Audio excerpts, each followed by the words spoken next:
Ashwell Prince and Stephen Croft both struck their second centuries of the championship season, sharing in a record-breaking partnership as Lancashire recovered from a sticky start to have much the better opening day of their LV County Championship match with Northamptonshire at the Emirates Old Trafford.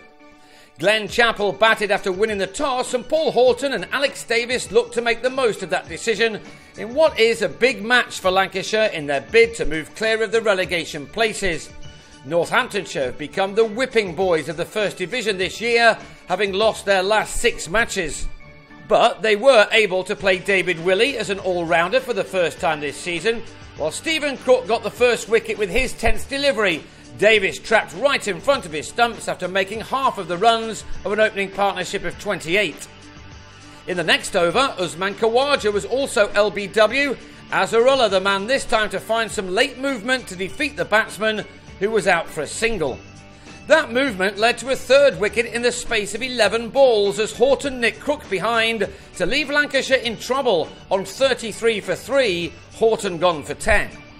But that was as good as it got for the visitors, although the day would have been altogether different had this edge from Prince not fallen just short of the slip cordon.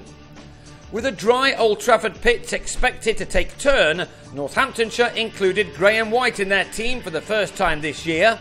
Prince went after him early on with this 6. Croft has hit a rich vein of form latterly with both 100 and a good 50 in his last couple of matches, and he again looked in good touch as he picked off a number of boundaries as the visiting attack didn't always now put the ball in the right place. They are an attack which has been hit for plenty of runs in their last 2 matches. To build up their confidence, they needed the fielders to back them up. Ben Duckett failed to do that when Azarullah found the edge of Croft's bat when he was on 34. It was to turn out to be a very costly drop too. With the shine off the ball, the assistance that the seamers had been getting had now disappeared, much to Croft's delight.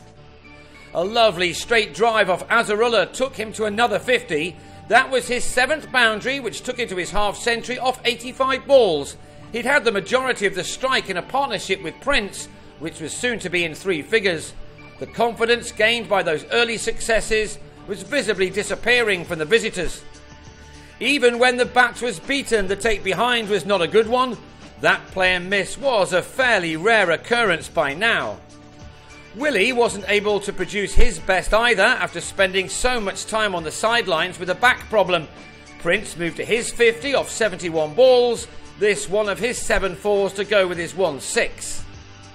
Another of those followed as the South Africans sweetly drove James Middlebrook down the ground to clear the rope. 3 balls later, Croft repeated the dose as the runs started to flow freely off the bats of both batsmen. Batting had suddenly become an easy occupation, and Croft drilled Middlebrook through mid-wicket to bring up his excellent 100, the 8th of his career and his 2nd of a fast-improving season. This one had used up 152 balls, from which he'd struck 13 fours and 1-6. 4 overs later, and Prince was also raising his bat after stealing a 2 off the rather ineffective Middlebrook.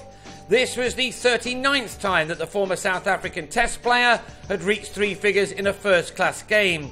His was actually quicker than Croft's. It came off 142 balls with 11 fours and 2 sixes included. It was fast becoming another soul-destroying day for Northamptonshire. Lancashire have struggled for runs this season, a problem which has seen them slip into the bottom 2 of the First Division. Yet, by now, these two were making the visiting attack look no better than a village side at times. Another substantial total was going to be taken off this attack as these two took their partnership close to 300. It became the highest ever for the 4th wicket at this ground and the 3rd highest for any wicket at Old Trafford. This is just how easy it had become for these two batsmen by this stage. Middlebrook was driven over long off for another maximum, while Croft followed suit with a shot over mid-wicket, which now had that 300 stand on the board. The best for Lancashire for the 4th wicket stood at the 358, made by Stephen Titchard and Graham Lloyd against Essex in Chelmsford 18 years ago. Lloyd, incidentally, was one of the standing umpires in this game. Croft also matched his personal best of 154 made against Surrey and Guildford in 2012. His 150 was brought up with this 5, courtesy of 4 overthrows. He now faced 226 balls. His career best followed next ball, and then Prince got to his 150 as well, with his 16th four being added to his 3 maximums. It had been a fantastic innings from a man who's not always been at his best this summer.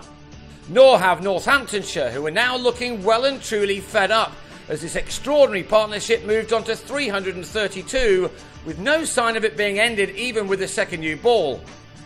But with just 6.5 overs of the day left, Andrew Hall found a bit of extra bounce and the edge of Croft's bat. Middlebrook held on, and the batsman was angrily on his way for a brilliant 156.